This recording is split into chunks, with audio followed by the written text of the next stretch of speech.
দৃষ্টি এত বড় বড় কথা শিবমের মুখে শুনে হতবাক হয়ে যায়।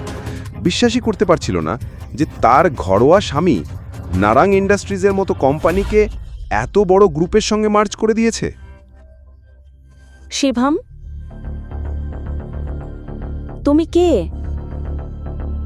ব্রেকিং নিউজ, এই মুহূর্তে বড় খবর আসছে।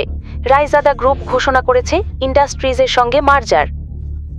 এই ঘোষণায় নারাং ইন্ডাস্ট্রিজ আবার তলানি থেকে শীর্ষে উঠে এসেছে। নারাং ইন্ডাস্ট্রিজের মতো একটি কোম্পানি রায়জাদা গ্রুপের সঙ্গে যুক্ত হওয়া একটি বড় ব্যাপার, এবং এটা খুবই লাভজনক প্রমাণিত হয়েছে।